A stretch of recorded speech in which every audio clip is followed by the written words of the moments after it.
unworthy. Wait. Hold on.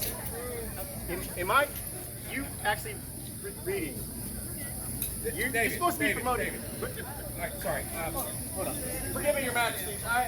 I was having problems with my heralds, and I had a competition. Davies didn't know he wasn't included yet.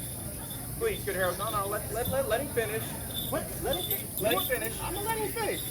But you're not a real artist. I'll let you finish. Your Majesty, may I have my last entrance after? If I may. All right. Good thing there's only 9 of these. Good to go again. Where was I? Lightning thrown from the heavens to judge the unworthy, yada yada yada. Whose hair glistens like dew in the dawning sun. Even I can see it. It is said that his mane is so legendary that a Sicilian prince once sold his entire estate just simply to afford a single strand from atop his head. Not just one. His honor and prowess is unmatched from here to the great city of Alexandria. His Grace, Jarl Ari Tierbrander of Trimaris. But be it a fool's errand for a fighter to have a muse that's not worth fighting for. She is a woman whose dreaded title is whispered by her enemies around campfires in the dead of night. For they believe, should they utter it aloud, they will summon her wrath as a god sends a storm to sink a ship that does not pay proper time. The Cupresta herself, her Grace, Duchess Sibylla Dane of Trimaris!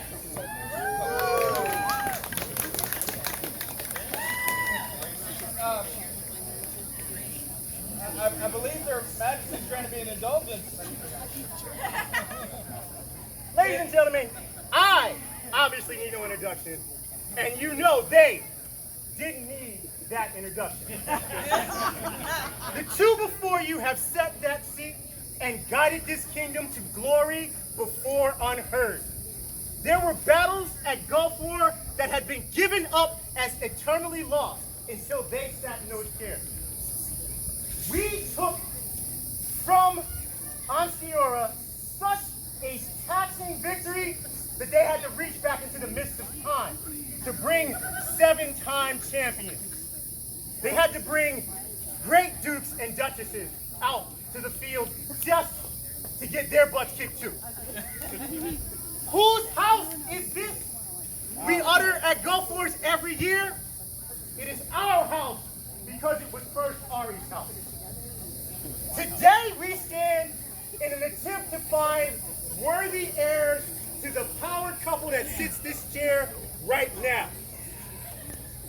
I ask each and every one of you to look in your hearts and accept the truth that you know is there.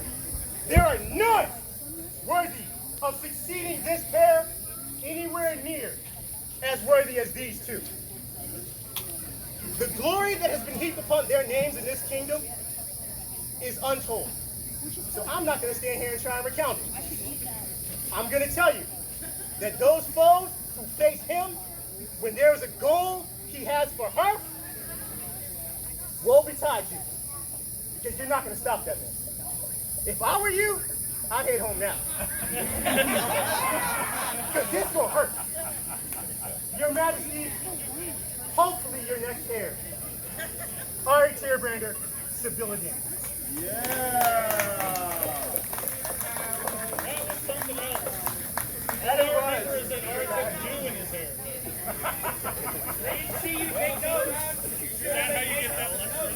And ladies of the realm, I present these gentles for your perusal.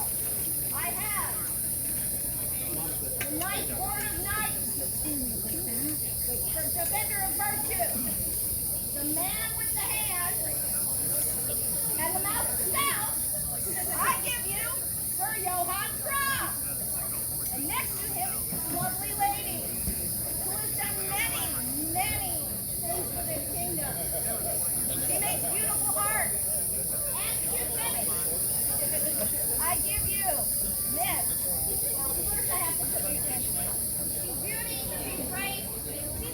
embarrassing bitch face. I give you our lady Vivian LaCorbo.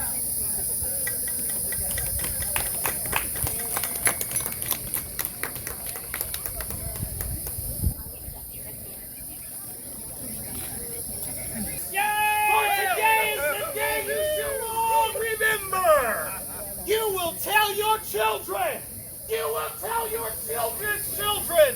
Today is the day you were in the same field as Sir Omeric Ristowen, who fights today for the honor of Lady Evelina Ristowen.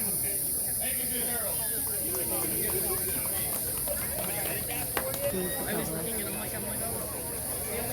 Behold and tremble in reverence and awe at the approach of Domenico di Toronto, he who unleashed Jaden the Terror upon the world, who sired with his own boys, Romus and Remulus, also known as David the Knower. Domenico, who fights even the very element of fire, an element so beguiling, so bewitching, that mere mortals are found just staring mindlessly into it. Fear not, mortals, you bask in the protection of the Fire Slayer.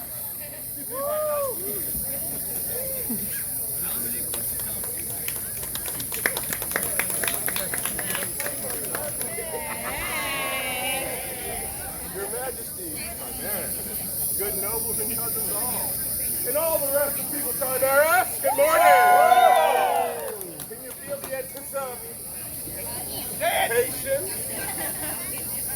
Today it is my great honor to present to you the Pocus Medii, the steered by Dumbek from Cairo to Gelderland. He, a lion of Oldenfell, Master Nico von Baker, fighting for the honor of she who thunders in the silence, who makes the way for those who have had no way. Mistress Marie Lamont, fighting for the honor to follow my crown. Vivat! Trimaris! Vivat! Trimaris! Vivat! Trimaris!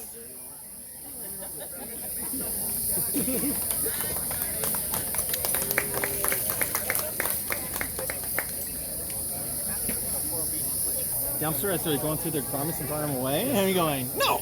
They fit well enough. Oh, he's gonna sing. Brothers and sisters, today I'm fighting for the honor of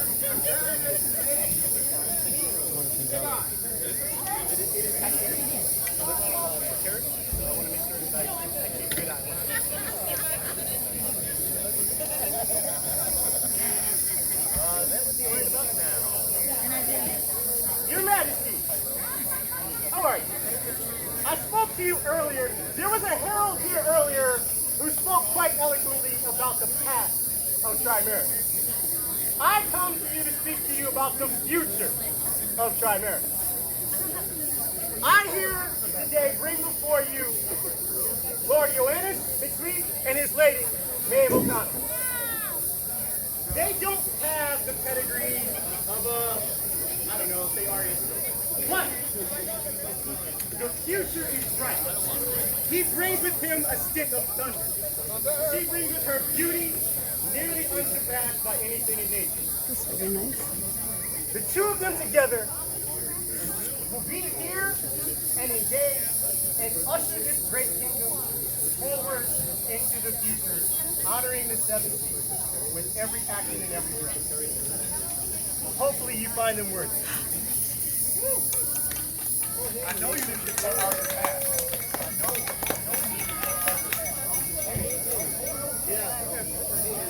I'd like to meet you. Okay, no problem. That's fine. I know you're there. Pancakes.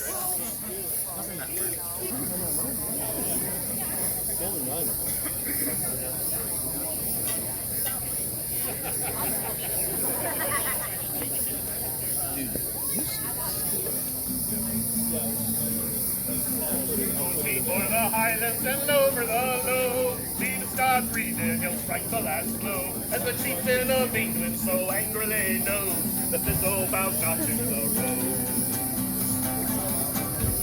Behold, from the cold lands north, on the border of England and Scotland, a brave reiver, Lord Amicus Amici, late of Clan Hume, come to vie for the crown of Trimaris. And by his side, Lady Fiametta d'Estella, the brightest, fiercest, and most beautiful among the stars. Hey.